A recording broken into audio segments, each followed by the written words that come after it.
Alright, so in this video, we're going to be covering inverse fair value gaps. And to keep it simple, we just learned about fair value gaps. The inverse fair value gap is still a fair value gap, but let's say we have a bearish fair value gap form, and then right after that, we have a bullish fair value gap form invalidating the bearish one. That's what makes it a inverse fair value gap. So to draw it out, to kind of give you a visual reference, we have bang, wick, candle right here, wick. So right here we have our bearish fair value gap, right? And then we see price goes down like this, makes a low, comes back up, and then right here we have a candle. Wins back to purple. We have a candle. We have a wick. We have our imbalance of orders, and then we have our other wick right here. Since we have this close above this fair value gap, we have our new fair value gap right here, and that makes this bullish fair value gap a inverse fair value gap. So let's get this off the screen, get to the charts, and show you how to see them on the actual candlesticks. So on Friday, or sorry, on Thursday, we had a good example. On Thursday this week, we had a great example of a inverse fair value gap form. So let me show you that. So, where are we? Friday. Where is Thursday? Thursday. So right here, we'll see morning session right here, right? And let me show you where this fair value gap formed. It was on the 3-minute chart. Um, we have our bearish price action right here, right? And we see, bam, what is this? Not one fair value gap, but two bearish fair value gaps, right? But then what do we see? We see this fair value gap get disrespected because we see this close right here, and we see a bullish fair value gap form right here. We see it gets respected, and then we see it inverse off of this one back up to these highs up here.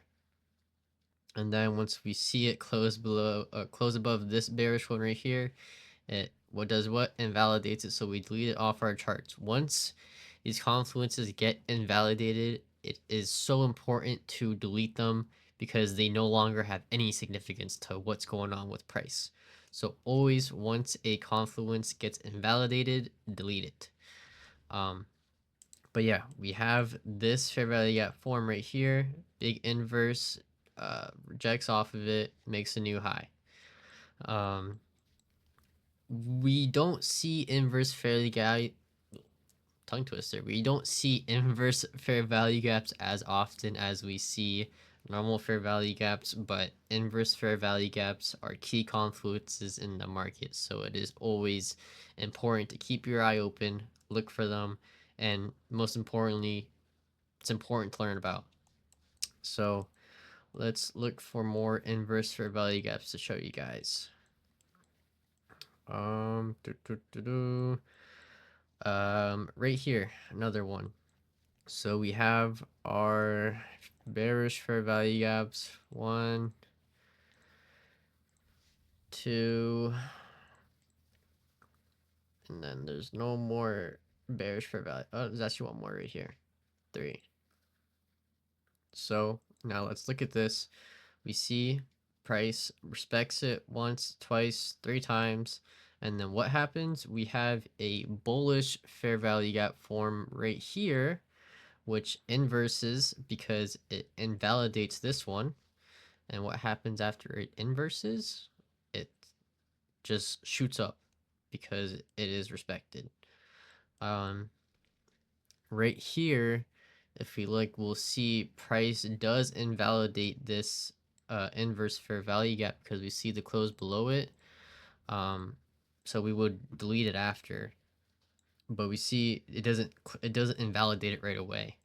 It breaks into it, retests it, goes back down, and then invalidates it. Bam, inverse fair value gap. This one's going to be a little shorter of a video because they don't show up as much, but still it's important to learn about. So let's go find another example for you guys. Let's go to Friday. Friday's chart. What do we have? What do we have? So we have a bullish fair value gap right here. And then we have a high get made. We have bearish fair value gap right here. Still no inverse fair value gap yet, so this might not be a good example. We do actually have a small one right here. So we have our bullish, our bearish fair value gap right here. We have a small one form right here, and what happens, we see this candle right here close above this fair value gap, which does what? Invalidates that confluence. And what comes along when we see this close above? A bullish fair value gap. And what does that make it? A inverse fair value gap, because it just inversed and reversed and caused bearish price action to become bullish price action. That's why we made this new high up here, because this is a bullish inverse fair value gap. And we see what happens. It gets formed, and what does price do? Comes back into it to fill that imbalance and then shoots up higher. And what else do we see? Another bullish fair value gap get respected, and then once again another bullish fair value gap right here get respected until it finally gets invalidated right here. um so oh, look at this. We have our bullish fair value gap right here, and then we have another bullish fair value gap right here. Bam, what happens? This candle invalidates that, making this one now a inverse fair value gap, but not a bullish one, a bearish inverse fair value gap. So it creates it, goes back up to fill that imbalance, and goes ahead and make lower lows. Let's see if you can find another example around here somewhere. So this is also another one right here. We have a bearish fair value gap, right? What happens right here? This candle invalidates that bearish fair value gap and does what? Creates a bullish fair value gap. And what does that mean? That bullish fair value gap is now considered a inverse fair value gap. And what happens? Price goes up, fills out the imbalance, makes a higher high, goes back down to that inverse fair value gap to fill out the imbalance again, goes ahead to make a new higher high. And what happens after it makes that new higher high? It comes back down to fill that imbalance and respects it and makes a new even higher high until it actually is still being respected till this day. um so we'll see if on Monday at market open if it gets invalidated or gets respected. But more than likely it's going to get invalidated. Why do I say that? Because we have this big bearish fair value gap rising above it. And what else do we have right above this bearish fair value gap? A big bearish order block. I didn't teach you about order blocks yet, but you will learn about that in the upcoming video that we have in this phase. So once you get to that order block video, that's what you'll learn about, is order blocks. Let's find more examples of a inverse fair value gap. Go ahead, delete all of these. At the end of the week or at the end of the trading day, I like to clear out my charts if I can. If not, I do it at the end of the week just to keep a clean chart. Clean chart, clean trading space allows for better execution. It's how it works, really. There's no other way to put it. But let's find you another example of a inverse fair value gap. So I don't know if I already, no, I didn't. So this is on Tuesday. What do we have? Let's go to the 5 minutes, see if we can see this as well. So we have where was I? No, it's not really a good example. I'm not going to show you guys that one. This was Friday. I just showed you that. This is Thursday. I showed you that. So let's go to show you a better one. There's no inverse fair value gaps there. Let's see if we find one around here. Okay, so this is a good one. This is on Tuesday. Why? Wednesday, Tuesday. So we see on the 5-minute chart, we see this fair value gap right here. This is okay. So on the 3-minute, it has a bigger bearish fair value gap, but on the 5-minute, it's harder, or on the 3-minute, it's harder to see the inverse fair value gap form. So maybe it's not a good example. I'll show you anyways, just to give you more reference on it. We have this bearish fair value gap right here. And then actually, no, this is perfect actually. So we have our bearish fair value gap right here. We have another bearish fair value gap right here, right? And then another bearish fair value gap right above here. So we see these 3 bearish fair value gaps, right? And then we see this candle close right here above it. So that not only invalidates this bearish fair value gap right here, it forms a bullish one right here, but this isn't the inverse one because it didn't make it above the other one. The inverse fair value gap is going to be up here, where we see it form above this bearish one, right? We see it forms right here, goes up, invalidates this bearish fair value gap because we see this close above it, right? Comes back down to fill the imbalance, and then shoots back up, creates a new bullish fair value gap right above the inverse, which creates new higher highs. And then once we see it close above this one, bam, invalidated. We have another bearish fair value gap right here, bam, invalidated. Why? Because the candle closes above it. So we delete it, and then we continue to make higher highs. And you might think, well, why aren't these bearish fair value gaps holding any judgment in the market? Is because now that we've gone from bearish price action to bullish price action, we're seeking out liquidity. And I didn't go over liquidity yet, but just to show you, where is the liquidity? We have this high right here that gets seeked out right here. And then we have this other high right here that gets seeked out as well.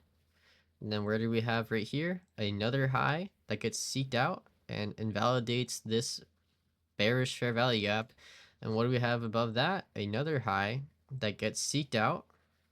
And what do we have above this high? An even higher high that also gets seeked out.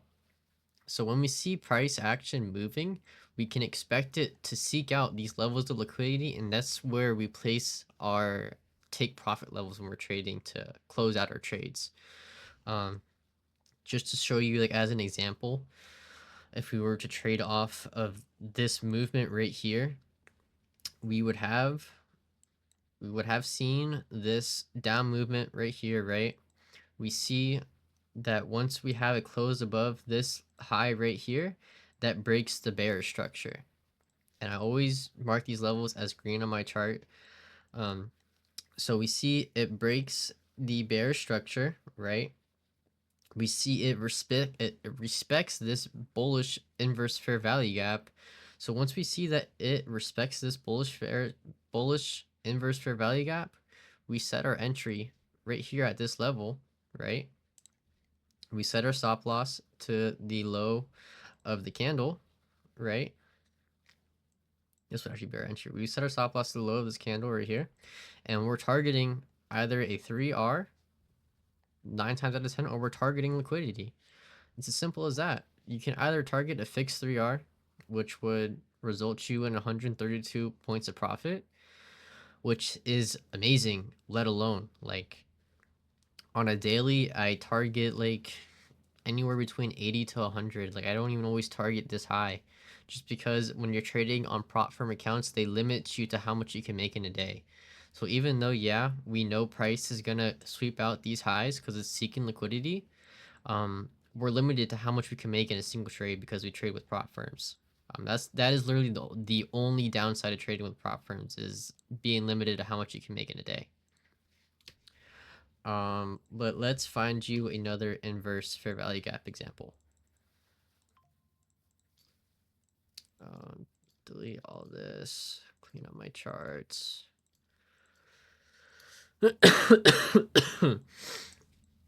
Let's see what we can find. Where we're at Tuesday, Monday. Let's see what Monday's session has for us. No really inverse fair value gap. Actually, we have a tiny one right here. So we have our bearish fair value gap, right? We have this bull candle closing and invalidating that, creating what? A bullish fair value gap, which makes it a inverse fair value gap because it inverse priced caused it to go from bearish to bullish price action. It gets invalidated when it gets retested because that's just how it happens. Not every time it's going to respect it 2 to 3 times, etc. It might get invalidated off the first retouch, but that's why we like to have other confluences within the one that we just marked out. That's why when I'm trading, I don't just trade off of a fair value gap or a inverse fair value gap. I wait for 3 confluences. I wait for a sweep on liquidity. I wait for a break of structure, and then I wait for it to respect the confluence, whether it be a fair value gap, order block, or inverse fair value gap. With those 3 confluences being respected, that gives me the confidence to enter into a trade and expect it to be a winner. Even with a winning model, you will not win 100% of trades. No model you will win 100% of trades. It's scientifically proven that you just won't. Even with a winning model, you're going to lose some trades. It's just how it happens. All that matters is that you have a high win rate percentage. Let's find you another example. So, do do do do. Bum, bum, bum, bum. So we have a bearish fair value gap, respected. No inverse fair value gap here. We have a tiny one right here, but it's like nothing really. Probably in the 5-minute, it will show better because of how these wicks differentiate on different time frames. So let's go right here on the 5-minute chart. Let this play out for a second so we can show you.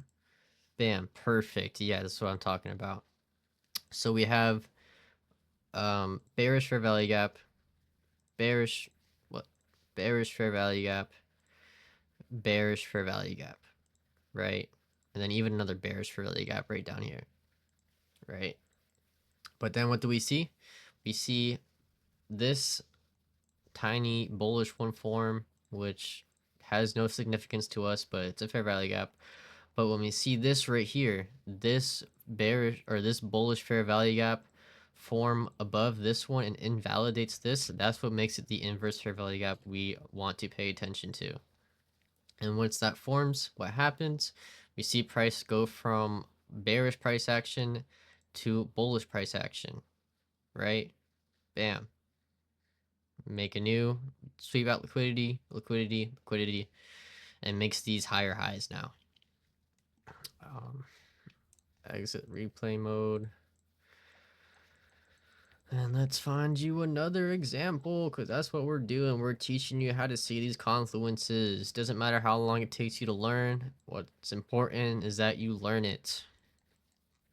Wow, look at this. Inverse fair value gap right here. So we have this bearish price action, right? We have this high right here that gets broken once we see this candle close above it. And then we see what? A inverse fair value gap form, causing this price action to turn from bearish to bullish. And then what happens after that? We make higher highs. Let's find you another example. So we see, no, that's just a normal bearish fair value gap. Right here, if you're curious what I was talking about. I thought this was an inverse one, but it's not. It's just a normal bearish fair value gap. Um,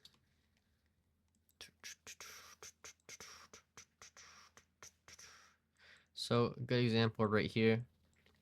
We see what happens. We have bearish price action. Bam, fair value gap, bearish ones. A few of them form actually. Bam, bam. And this is where we see our bullish inverse fair value gap form right here, because this candle closes above this bearish one, invalidating it, creating a bullish inverse fair value gap. And what happens? We see price respects it 2 times, 3 times, 4 times before it gets invalidated.